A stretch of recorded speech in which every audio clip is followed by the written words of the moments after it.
पूरी कंट्री जो है वो प्रोटेस्ट पे है, हम भी प्रोटेस्ट पे हैं। अब देखिए ना, आप देखिए ना, अभी तो हम लोग शाख से ही नहीं निकले। हम सोच ही नहीं सकते थे कि हमारे साथ इतना बड़ा धोखा होगा। तो हम पूरे शाख में हैं कि ये जम्मू कश्मीर के लोगों के साथ, ये मुल्क के लोगों के साथ क्या हो रहा है। यानी 370 के झटके ने नेशनल कॉन्फ्रेंस को कमजोर कर दिया। हम एक प्रॉपर स्ट्रेटजी बना रहे हैं, हम निकलेंगे। हम 370, हमारी लीडरशिप ने कहा कि हम पॉलिटिकली लीगली इसके लिए लड़ेंगे। जो तेवर, जिस तेवरों के लिए आप जाने जाते हैं, वो तेवर भी बदले हुए दिखाई दे रहे हैं। आपके शब्दों में वो जो बल होता था वो भी नहीं दिखाई दे रहा, आपके अंदर गुस्सा ही नहीं दिखाई दे रहा। मुझे नहीं पता नेशनल कॉन्फ्रेंस किस तरह से सड़कों पर। आपने ये कहा कि नेशनल कॉन्फ्रेंस जो है वो खामोश क्यों है, कोई प्रेशर हम पे कोई नहीं है। मैंने पहले भी आपको कह दिया, एक शाख में जरूर है पूरी नेशनल कॉन्फ्रेंस। पूरी जम्मू कश्मीर की आवाम, पूरा देश का किसान, पूरा देश का नौजवान शाख में। ये कहा कि यहाँ जम्मू कश्मीर में इलेक्शन हो, पॉलिटिकल सरकार यहाँ बने, चाहे RSS की बने। पार्लियामेंट के इलेक्शन आप करवा सकते हैं, DDC, BDC, पंचायत, म्यूनसिपलिटी सब आप करवा सकते हैं। असेंबली के इलेक्शन क्यों नहीं करवा रहे हैं? अगर आप इतने सक्षम हैं, ताकत आप में है, अभी भी आप नेशनल कॉन्फ्रेंस से डर रहे हैं। बेसिकली कश्मीर को ये बेच रहे हैं पूरे हिंदुस्तान में। मुझे आज भी याद है अटल बिहारी वाजपेयी जी की वो लाइनें, जिसमें उन्होंने 13 दिन की जब सरकार बनाई थी और उसके बाद सरकार बर्खास्त हो गई थी, उन्होंने कहा था कि सत्ता पक्ष से ज्यादा विपक्ष की भूमिका रहती है, और यदि वो विपक्ष में भी रहते हैं तो वो शायद सत्ता पक्ष से ज्यादा काम कर पाएंगे। इसलिए कहा जाता है कि विपक्ष सबसे ज्यादा स्ट्रांग होता है, और यदि विपक्ष स्ट्रांग हो तो सत्ता पक्ष को गलतियां भी सुधारनी पड़ती हैं। लेकिन मौजूदा समय में आखिर विपक्ष कहां पर स्टैंड करता है, इस विषय पर चर्चा के लिए मेरे साथ मौजूद हैं पूर्व MLA नेशनल कॉन्फ्रेंस के जावेद राणा साहब। जावेद साहब, आपको स्वागत है। जावेद साहब, पहला मेरा सवाल आपसे यह है कि एक तो मैं आपका इंटरव्यू काफ़ी दिनों के बाद ले रहा हूँ, काफ़ी देर से आपका चेहरा दिखाई ही नहीं दिया। ये सिर्फ आपकी ही नहीं है, नेशनल कॉन्फ्रेंस के लगभग हर लीडर की जो है वो चेहरा दिखाई ही नहीं दे रहा। विपक्ष इतना कमज़ोर क्यों अपने आप में दिखाई दे रहा है? नहीं, वो नहीं, एक पहाड़ी चेहरा देखने की बात तो आपने बड़ी ज़बरदस्त कही, और मैं भी आपको ये कहना चाहता था कि आप इतनी देर कहाँ रहे जी। एक मुद्दत के बाद आप मिले जी। बेसिकली वो कहते हैं ना कि नवी कलाली मणका लबा, अच्छा। गलियां चुकी गीटे बदा। अच्छा। आप लोग तो नवी कलाली के पीछे थे। अच्छा। आपने हमारी तरफ ध्यान ही नहीं किया, हम तो यहाँ ही थे। आप खुद, मतलब मैं ये समझता हूँ कि जितना टाइम आपने हमें मिले बगैर गुजारा है, ये वही नवी कलाली के पीछे थे। यहाँ आपने DDC के इलेक्शन करवाए, दूसरे इलेक्शन करवाए, तीसरे इलेक्शन करवाए, और सरकार की और गवर्नमेंट की जो पॉलिसीज प्रोग्राम को आप पब्लिसिटी में लगे रहे, तो हमारी तरफ आपने ध्यान नहीं दिया, वरना हम उसी जगह पे, उसी स्टेज पे, वही उसी मिशन पे हम कारबंद रहे। बिल्कुल जावेद साहब, लेकिन बात सिर्फ हमारे तक महदूद होती तो चलिए सफिशिएंट था, लेकिन बात बाकियों तक है। इस समय BSF वाले प्रोटेस्ट पे बैठे हैं, इस समय डेली वेजर्स ऑलरेडी प्रोटेस्ट पे बैठे हैं, महंगाई लोगों के सर चढ़कर बोल रही है, और 150 मुद्दे हैं जहां पर लोग तलाश रहे हैं कि हमारे साथ नहीं तो हमारे पीछे ही विपक्ष खड़ी हो, कम से कम सरकार को पता तो चले कि कोई परेशान है। लेकिन लोग, जनता परेशान अकेले ही घूम रही है। नहीं, ऐसी बात नहीं है। हकीकत में ये है कि वो एक शेर है कि गम से खोगर हो इंसान तो मिट जाता है गम, मुश्किलें इतनी पड़ी मुझ पे कि आसान हो गई। आज तो हर आदमी जो है वो परेशान है। जब से मोदी साहब की सरकार दिल्ली में आई है, और ख़ासकर मैं कहूँगा कि ये 2014 के बाद, उसमें आप देख लीजिए पूरा मुल्क जो है वो परेशान है, आवाम परेशान है। महंगाई जो है आसमान को छू रही है, बेरोजगारी आसमान को छू रही है, और हर लिहाज से लोग परेशान हैं। लोगों के साथ जो कमिटमेंट थी वो पूरी नहीं हो रही है। अब पूरा देश, पूरी कंट्री जो है वो प्रोटेस्ट पे है, हम भी प्रोटेस्ट पे हैं। देखिए ना, आप देख लीजिए कि भाई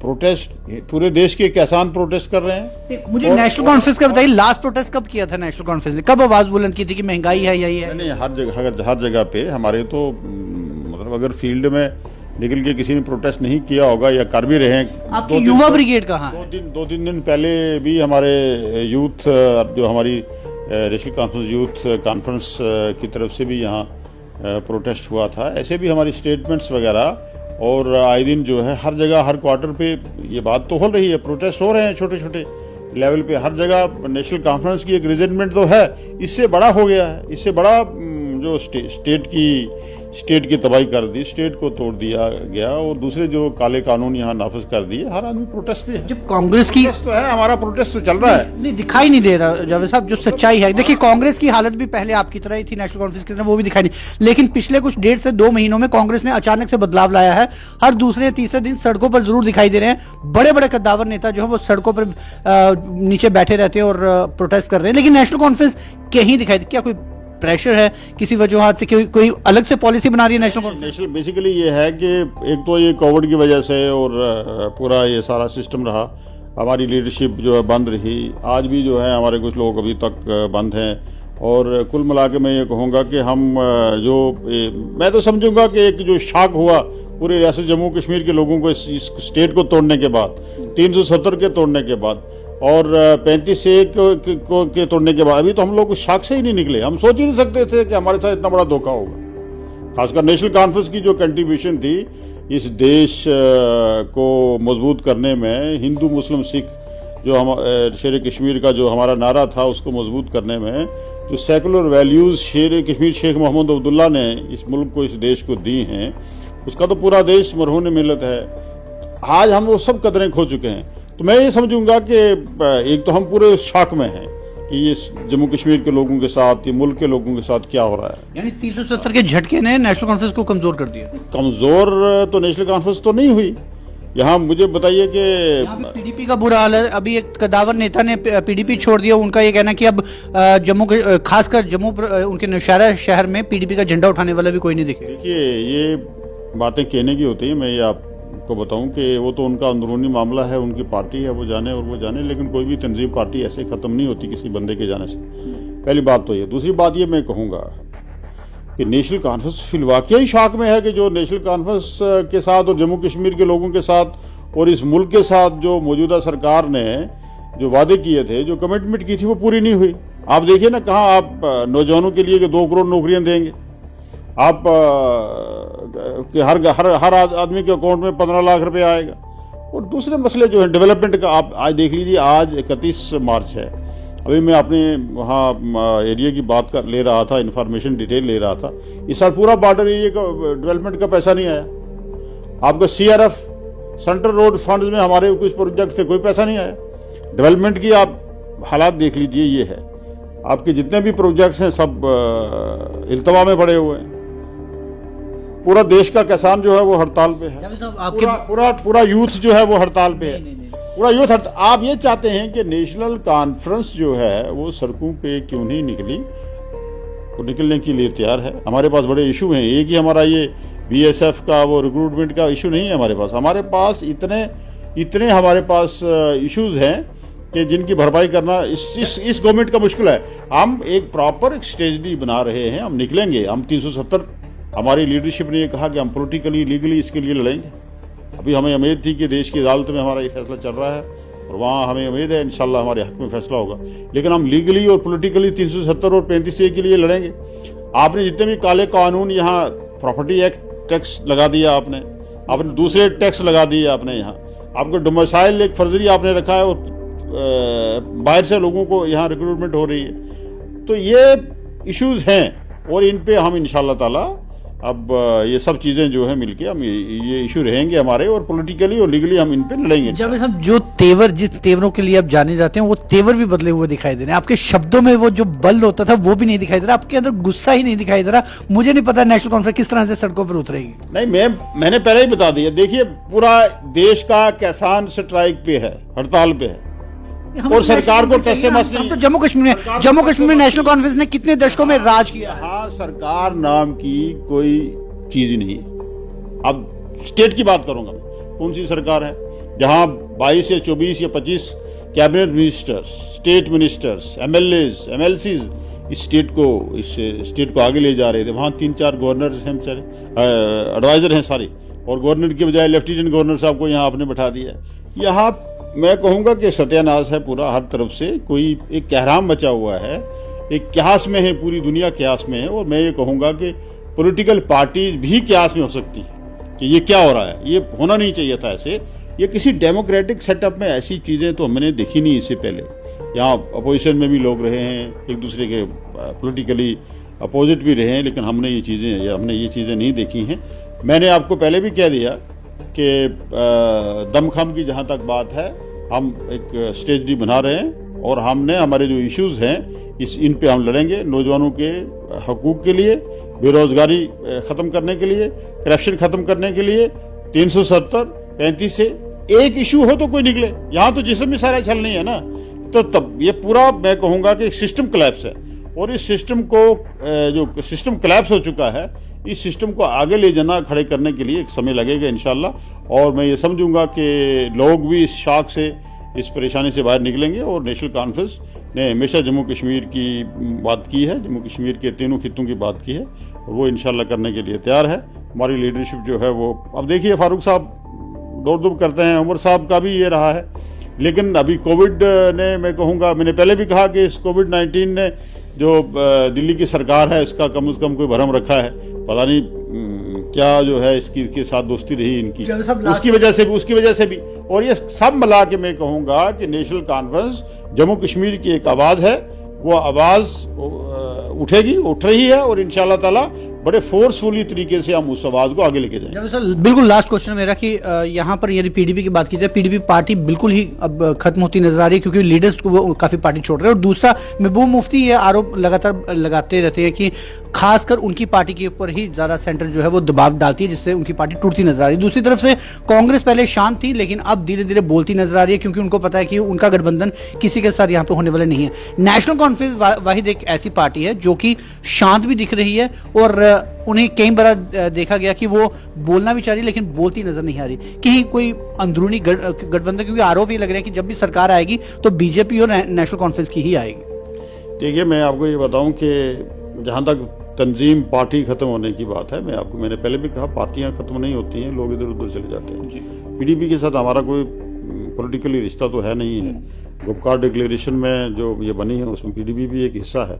और मैं ये कहूँगा कि पीडीपी के जो हमारे लीडर लोग भाग गए, उन्होंने, कहते हैं friend in need is friend in deed, दोस्त वही जो मुश्किल में काम आए। तो ये लोग आए थे, भाग गए, तो वो जाने। लेकिन मैं ये बात आपको जरूर कहूँगा, आप ये रिकॉर्ड में रखिए कि कोई भी पॉलिटिकल पार्टी जो स्टेट की पॉलिटिकल पार्टी है, जो वो सेकुलर, वो ख़त्म नहीं होगी। आपने डीडीसी इलेक्शन में देख लिया है, और नेशनल कॉन्फ्रेंस का भी देख लिया है। गुपकार डिक्लेरेशन में हमारे बहुत से कैंडिडेट जीत के आए हैं, और एक धचका लगा है बीजेपी को और सेंट्रल गवर्नमेंट को कि उन्होंने अचानक ये सब कुछ लिया था, ये इलेक्शन वगैरह, डीडीसी वगैरह, लेकिन उसमें वो कामयाब नहीं हो पाए। हमारा ये रहेगा कि जहाँ तक आपने ये कहा कि नेशनल कॉन्फ्रेंस जो है वो खामोश क्यों है, कोई प्रेशर हम पे कोई नहीं है। मैंने पहले भी आपको कह दिया, एक शॉक में ज़रूर है पूरी नेशनल कॉन्फ्रेंस, पूरी जम्मू कश्मीर की आवाम, पूरा देश का किसान, पूरा देश का नौजवान शॉक में ज़रूर है, क्योंकि जो सरकारों से ये चीज़ें लोग उम्मीद नहीं रखते, किसी भी सरकार से, किसी की भी सरकार हो। हमने एक बार, आपको याद होगा, मैंने कई बार ये कहा कि यहाँ जम्मू कश्मीर में इलेक्शन हो, पॉलिटिकल सरकार यहाँ बने, चाहे आरएसएस की बने, पॉलिटिकल सरकार हो ना, इलेक्ट होके लोग आए, लोगों की समस्या सुने, लोगों की बातें सुने, प्रॉब्लम सुने, बॉर्डर एरिया की प्रॉब्लम्स हैं, नौजवानों की प्रॉब्लम्स हैं, डेवलपमेंट की प्रॉब्लम्स हैं, दूसरे इशू हैं, तीसरे इशू हैं। इन सब चीज़ों में जब तक एक पॉलिटिकल सेटअप न बन के आए, तब तक नामुमकिन है। और लास्ट में मैं ये कहूँगा कि नेशनल कॉन्फ्रेंस एक फोर्स है जम्मू कश्मीर में, और इंशाल्लाह ताला नेशनल कॉन्फ्रेंस ही जम्मू कश्मीर को संभाल पाएगी। बाकी अगर मैं कहूँगा कि अखलाकी जरूरत भी हो बीजेपी वालों को, इस सरकार को, तो यहाँ असेंबली के इलेक्शन करवा सकते हैं, और डिलिमिटेशन के बहाने, दूसरे बहाने, तीसरे बहाने आप पार्लियामेंट के इलेक्शन आप करवा सकते हैं, डीडीसी, बीडीसी, पंचायत, म्यूनसिपलिटी सब आप करवा सकते हैं। असेंबली के इलेक्शन क्यों नहीं करवा रहे हैं? अगर आप इतने सक्षम हैं, ताकत आप में है, अभी भी आप नेशनल कॉन्फ्रेंस से डर रहे हैं, अभी भी आप यहाँ जो सेकुलर पार्टीज यहाँ जम्मू कश्मीर में हैं, जो एक प्लेटफॉर्म पे हैं, उनसे आप डर रहे हैं। अदरवाइज आप इलेक्शन करवाइए, आइए देखते हैं, दूध का दूध और पानी का पानी हो जाएगा। ये इंशाल्लाह ताला इस चीज़ का, इस बात का, इस एक्शन का रिएक्शन जरूर होगा जो लोगों के साथ हुआ है। मैं कहूँगा जितना कोई कहते हैं अमल करता है ना, रद्द अमल उससे दुगना होता है। तो रद्द अमल इसका होना है, ये रिएक्ट होना है, सब कुछ रिएक्ट होना है। और ये चीज़ें जो हैं आप देखिए, आपने कहा हमने स्टेट को तोड़ा है, यहाँ जो मिलिटेंसी है उसको ख़त्म करने के लिए, यहाँ हालात नॉर्मल करने के लिए। आप देख लीजिए क्या हो रहा है स्टेट में। कल आप देख लीजिए सोपुर के वो जो चेयरपर्सन और उनके वो काउंसलर, उनको मार दिया दिन दहाड़े, वहाँ गोली चली है। बाकी भी हालात देख लीजिए, हमारे कितने जवान शहीद हो रहे हैं, पुलिस के लोग शहीद हो रहे हैं, आर्मी के लोग शहीद हो रहे हैं। तो कोई, मैं कहूँगा कि कोई कंट्रोल इन पे नहीं हो पाया है। बेसिकली कश्मीर को ये बेच रहे हैं, पूरे हिंदुस्तान में बेच रहे हैं। अब हिंदुस्तान के लोग भी, इस देश के लोग भी समझ चुके हैं कि सरकार की पॉलिसी क्या है, प्रोग्राम क्या है। तो ये हमारी लाशों पे जो ये सियासत कुछ लोग करना चाहते हैं, कोई पॉलिटिकल पार्टीज करना चाहती हैं, चाहे वो दिल्ली में हो चाहे यहाँ हो, उनको हम भी अपनी लाशों की सियासत नहीं करने देंगे। नेशनल कॉन्फ्रेंस एक वाहिद जमात है जो जम्मू कश्मीर की आवाम की आवाज़ है और इंशाअल्लाह ताला आवाज़ होकर उभरेगी। बिल्कुल, नेशनल कॉन्फ्रेंस एक जनता की आवाज़ है, लेकिन पिछले कुछ दिनों से ये आवाज़ दबी क्यों है, ये प्रश्न जनता पूछ रही है। और जिस तरह से जावेद राणा साहब ने भी बोला कि नेशनल कॉन्फ्रेंस एक फोर्स है, लेकिन किस फोर्स के तहत वो आवाज़ दबी हुई दिखाई दे रही है, ये बात लगातार जनता जो है वो नेशनल कॉन्फ्रेंस से पूछ रही है। नेशनल कॉन्फ्रेंस का ये दावा है कि जल्द ही एक रिवर्ट होगा, क्योंकि फिलहाल मौजूदा समय में केंद्र सरकार का जो फैसले लिए गए हैं धारा 370 हटाने के, उसके शौक से पार्टी अभी तक मुतमिन नहीं हो पाई है। और कब ये शौक ओवर होगा, कब जनता को ये लगेगा कि उनके पीछे या उनके साथ कोई विपक्ष खड़ा है, ताकि उन्हें भी लगेगा कि केंद्र यहाँ पे मौजूदा जो गवर्नर सरकार है उसका कुछ दबाव पड़ पाए कि उनको जो सारी समस्याएं हैं उनका हल जो है वो जल्द से जल्द निकल पाए। आप हमारे से जुड़े बहुत बहुत धन्यवाद। तो फिलहाल आप जुड़ रहे न्यूज़ के साथ, दीजिए इजाजत।